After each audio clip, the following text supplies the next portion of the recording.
What's going on, guys? Welcome back to another episode of The Curious Cat. Today I'm going to speak a little bit about how they're using social media to manipulate us and kind of put us into a box and make us afraid and fearful to be ourselves and to be our true inner self, our higher self. And so the way they're doing this is they have allowed us to connect with all these people on social media. So really grow our friend networks and connect with people from way back in the day and all the new people we meet. And yeah, it's great for networking and all that. But what it's doing is you all of a sudden have this huge network, and all of a sudden you're trying to kind of make everyone happy. A lot of us are people pleasers. So what we try and do is we try and make it so that we are pleasing all of that friend group. And the way that they're using that to manipulate us is that they kind of control the narrative. So I started noticing this. I moved to a small town. I went to look at moving out more into a rural area because land was a lot cheaper. And I moved into a very kind of liberal little town, and I noticed a lot of liberal people there, and they at first glance they seem very open and accepting. There's all kinds of strange people that they wear all kinds of weird clothing, and everyone, there's a lot of people dealing with different stuff and a lot of really unique individuals, and they're really accepting of everyone on the surface. And so you think that it's a very accepting society and all that.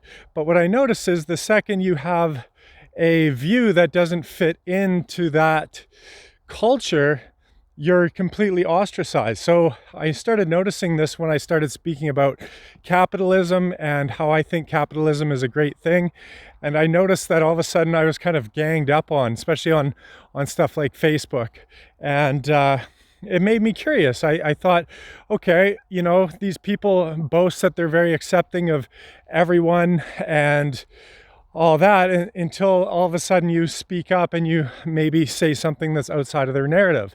Or I noticed if I wore kind of some nicer looking clothes and I went to the grocery store, I'd get a lot of people saying, "Oh, why are you all dressed up? Where are you going? Do you have somewhere fancy you're going?" And just make you feel really awkward and all that. So although they're boasting kind of this bragging that they're accepting of everyone and all that, it's very true until it doesn't fit inside their narrative. So it's all very socialist views. So the second you start speaking about capitalism and how capitalism is true free market capitalism, in my opinion, is at the foundation of our liberation, because it's what offers us to trade amongst ourselves and to create prosperity as a whole. So I started speaking up about this, and then I found that I was pretty much ganged up on. People said, "Oh, if you have money, you should give it all away to the community and whatnot. The only way you have money is from being corrupt or being shady or whatever." So it's just funny how these people, they boast that they're highly accepting of everyone until all of a sudden you start speaking up, speaking your truth. And what that led me to realize is that a lot of us, well, the other thing is they have a lot of people that they make us so we're not confident in who we are, and they want us there because that makes us good consumers. When you're not comfortable and sure and confident with who you are, then you're more likely to buy their product to try and feel whole, or you're more easily manipulated with their groupthink tactics, where they come in and they say, "Oh, you have to think this way or you're going to be ostracized." And people are fearful. They're fearful of losing their friends. They're fearful of losing their community. And I'll admit, I was one of them 10 years ago, even 5 years ago. You don't want to lose friends. You don't want to lose your network. So what happens is you start basically trying to conform to the larger group, and you become more fearful to speak your own truth in fear of losing your community and your group. And so what that does is it creates this groupthink where they kind of control the narrative, and then anyone who speaks something other than that basically gets ganged up on and then ostracized. Like when I started speaking my truth there, my friend count started dropping by the day, and it was unbelievable to see. And I was very kind. I would reach out and I would say, hey, do you want to have a discussion about this? I'm just curious about your views. But what I noticed is they're very intolerant, and they actually got very defensive and actually just started firing personal insults at me instead of just having a open, intelligent conversation about it. And that's where I think we're going wrong. To basically thrive as a whole and to be able to grow into the future and to basically evolve as mankind, we need to be able to open the dialogues. We need to be able to have open, intelligent discussions about these things. We can't just shut off to opposing views. That's not how we grow and learn and essentially evolve. The only way we evolve is by having these open conversations and by listening to the opposing views. So I think that's kind of where the left go wrong. I find that a lot of the left are very intolerant. They're not willing to have these conversations. And basically they think it's their view or no way. They're not even open to hearing, any opposing views, which kind of shuts you down to growing and learning from one another. And I think it's important. Personally, I'm in the middle. I'm not a left or right, conservative or liberal. I'm right in the middle. I'm a libertarian. I think that we don't need overlords. I don't think anyone has power over us. I think it's all an illusion. So I don't side with the left or the right, but I do like to listen to everyone's views. I think we're all unique individuals, that we all have something important to say. And I think it's really important that we can allow that in our society. We can allow people to have opposing views. What they're doing is they try and fit us into these little boxes. Oh, you're a conservative. Oh, you're a liberal. And then people get attached to these ideas and they feel that, oh, now that I'm a conservative, I have to have these views. I can't think any differently, because then I might not be, it starts to put your own views into question.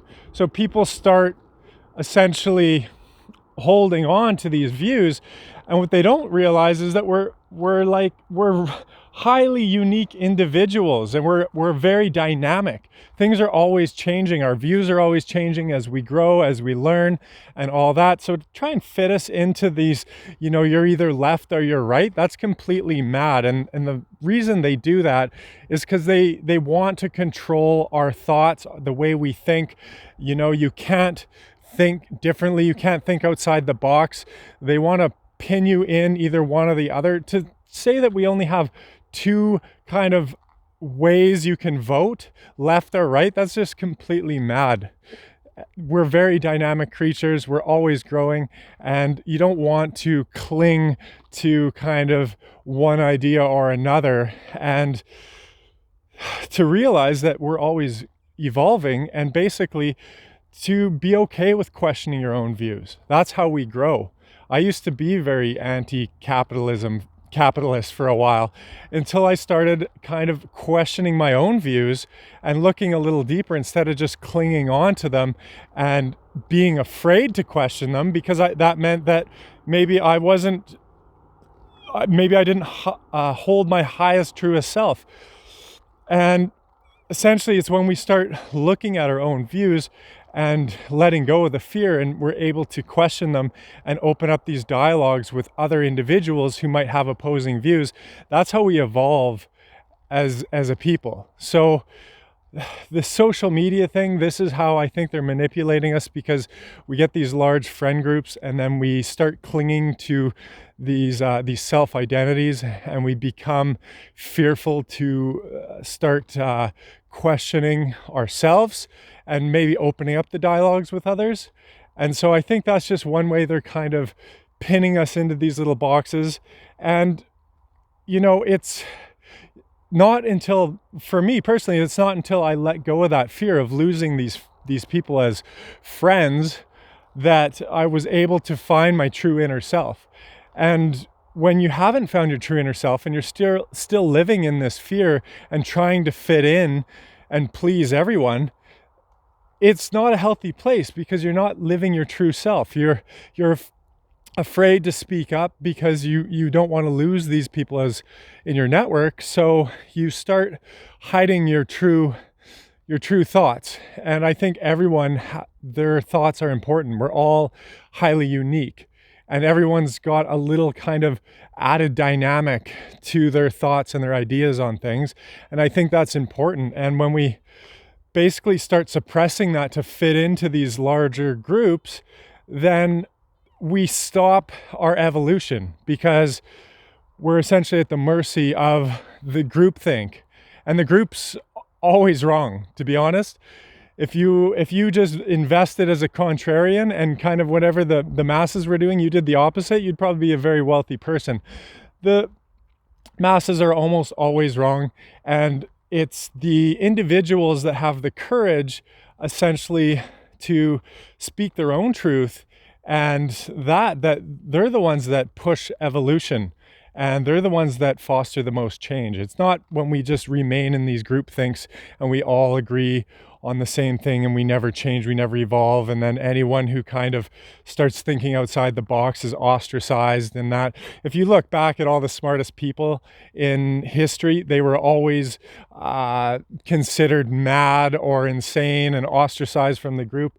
And that just goes to show that it's often the people that think outside the box and that aren't fitting into the group think that are the ones that push for the most evolution, or they foster the most change in our culture or in our science or technology or whatever. So I think we have to remind ourselves of this, and to not be afraid to be different, to not be afraid to speak your own truth, because everyone has something important to say, and they essentially, they kind of get us feeling like victims, and they get us fighting amongst ourselves.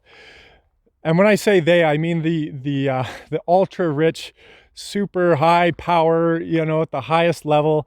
They employ these really intelligent people in groupthinks where they come together and they come up with ideas about how to manipulate us and control us and get us living in fear, because that's where they want us. They're power hungry, and it's when you start letting go of that fear and coming into your own truth and being confident in who you are and not having fear around it, and just start speaking your own truth.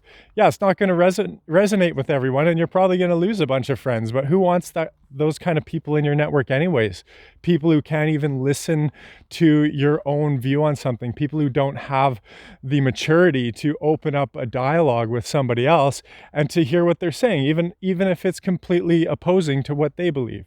I love having conversations with people that have opposing views, because I find it really interesting that they could have a completely opposite view than me, and I often learn a lot. So I think that's how we grow, and it's by coming into our own truth and essentially letting go of that fear about what others think, that we can grow and create more change in ourselves and in the culture as a whole. So those are just some of my thoughts on how they're kind of using social media to put us into these groupthink mentalities, where essentially anyone who starts thinking different is ostracized and attacked, and it's really manipulating us, and it's really impeding our evolution as people. So that's just some of my thoughts on it. I don't know, what do you guys think? Have you guys been there? Especially when you're younger, and you haven't quite formed your views, it's easy to just kind of jump along and jump on the bandwagon. And it's kind of a lot of the surface level stuff, like being an environmentalist. Like, of course, we care about the environment, so it's easy to jump on that bandwagon, but there's a lot of kind of deeper level stuff that maybe you haven't taken the time to explore yet, and stuff like anti-capitalism or these are just some of the examples, but it goes really deep with a lot of things where it's kind of surface level. Of course, like the Black Lives Matter. Of course, Black Lives Matter. So just the name of the movement, you know, it's like saying, oh, if you don't agree with the movement, then you don't agree that Black Lives Matter. So very surface level, they get you in. Of course you're going to agree that Black Lives Matter. So then they kind of make it that, you know, you should agree with the entire movement. And so that's just some of the ways that they're manipulating us. And I think it's really important that we look deeper than just this surface level stuff. And that is what it takes. And it's often people don't have the time. We have very busy lives. People don't always have the time to be going that deep with stuff and exploring it further. They kind of take it at surface level, and they just kind of sit with that and they cling on to that. So I think it's important that we start having the courage to express our inner truth. Each of us have our own inner truth, and it's not until basically we grow our confidence and we let go of fear that we can start speaking that inner truth and not worry about the people that we might lose from our friend groups or our communities or our social networks online. That's when we're really able to grow as a person and as a whole. So those are my thoughts on it. Let me know in the comments what you think. I hope you guys enjoyed the video. It's kind of a little bit of a different topic, but I just wanted to speak on that a bit. So I hope you guys are having a fantastic day wherever you are, and we'll see you in the next video.